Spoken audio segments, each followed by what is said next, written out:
Hi guys! Welcome back again to my channel. For today's video, sasagutin ko yung question ng isa sa mga viewer tungkol sa pagta-travel dito sa Australia. Yesterday kasi is gumawa ako or nag-upload ako ng video about sa experience ko sa pag-a-apply ng tourist visa ngayong 2023. So, si ate, may tanong siya dito. Ang tanong niya ay kung ano nga ba ang mga documents na hanapin sa'yo sa Australia Immigration. So, etong question na to guys is saktong-sakto kasi this time, ang kasama ko na nag-travel papunta dito sa Australia, actually yung state na pupuntahan namin is Melbourne. Kasama ko ang tito ko at tita ko. So yung tito ko is first time niya mag-travel outside Philippines.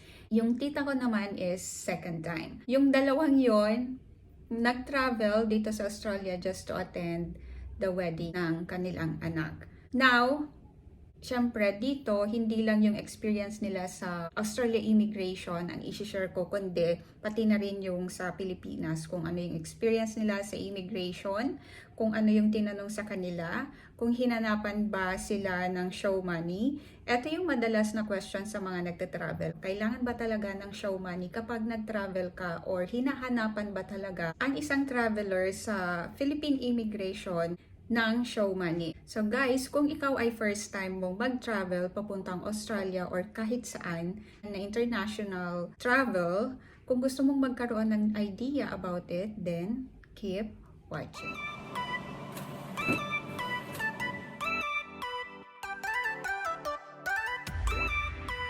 Paalala lang sa mga bagong napadaan dito, hindi ako travel expert. So lahat na i-share ko dito ay based lang sa aking nalalaman at experience. Ulitin ko, based lang sa aking nalalaman at sa aking experience. At syempre sa video na to, i-share ko sa inyo yung experience ng tito ko at tita ko from Philippine Immigration to Australia Immigration. Kung ano yung may hinanap na documents, kung meron ba. Kasi guys, nabasa ako na comment dito na bakit hindi daw ako mag-research more to share more info. So sa akin lang, ang gusto ko lang i-share ay based lang sa experience ko. Kung ano yung na-experience ko, kung ano yung nakita ko, kung ano yung naranasan ko. Hindi yung about sa magre-research pa ako bago ko i-relay sa inyo. So yun lang, gusto ko lang liwanagin yun. Yun lang yung gusto kong i-share dito, yung about sa kung ano yung na-experience ko, hindi yung about sa na-research ko. Okay, clear tayo doon. And next is, meron pala akong shared videos about sa experience ko kung paano ako nag-apply ng US visa, experience ko sa embassy, sa interview, kung ano yung mga questions at yung mga experience ko sa pagta-travel, going to Taiwan, Vietnam, Cambodia, kung ano yung mga tinatanong sa immigration, kung ano ba yung hinahanap na documents, kung first time traveler ka or first time mo travel international, then guys, alam ko makakatulong yun sa inyo, check nyo lang or browse nyo lang yung channel ko. Eto, bago ko sagutin yung tanong na kung ano yung hinahanap na document sa Australia Immigration, ay isi-share ko muna sa inyo yung experience ko at ng tita ko sa Philippine Immigration.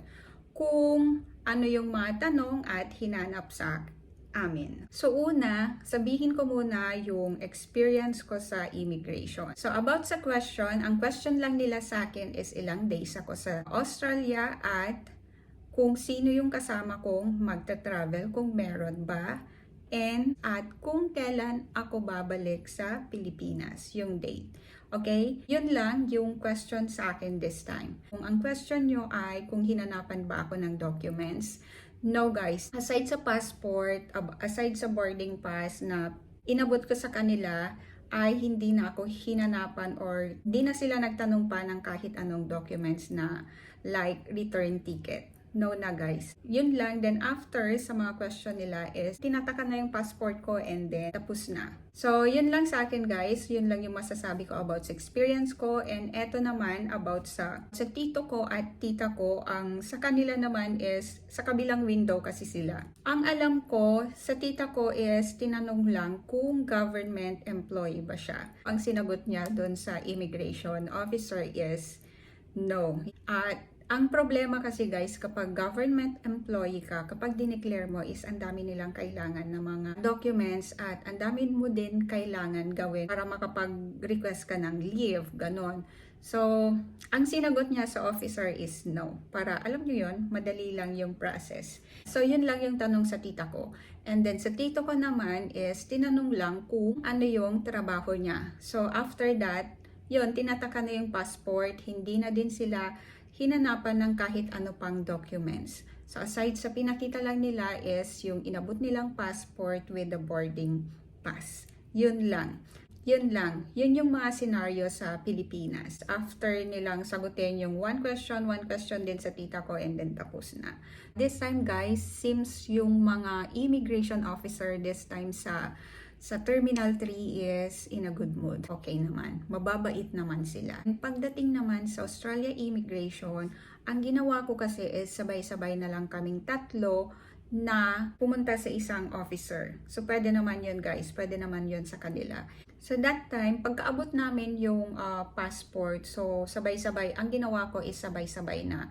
Yung tatlong passport, inabot ka na lang sa officer, and then ang tanong lang niya sa amin is kung together ba kami. So, obviously, yes. And then, chinek lang niya yung passport namin isa-isa. And then after that, wala na siyang tanong, wala nang tsetsa boreche, wala na din hinanap na documents. After that, wala na. Tapos na. Binigay na ulit yung passport sa amin, and then, ayun lang, tapos na.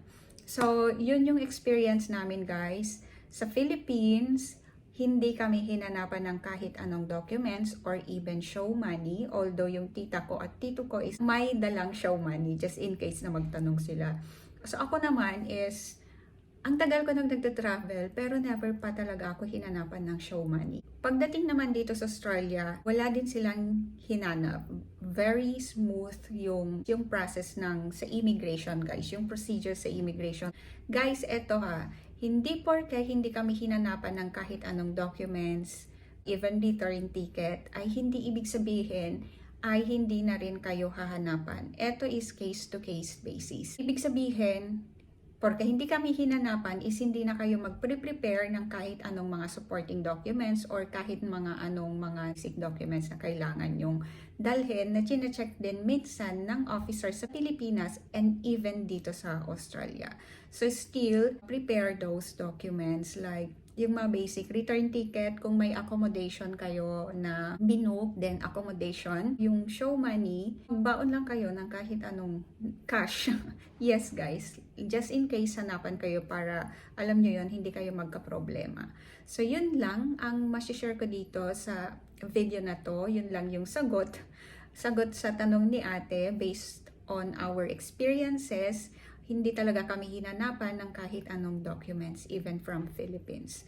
So yun lang guys, sana may natutunan kayo sa video natin today at nagustuhan nyo yung video. Kung nagustuhan, please click like, and kung may mga question, just comment down below at kita-kits sa susunod na video. Bye!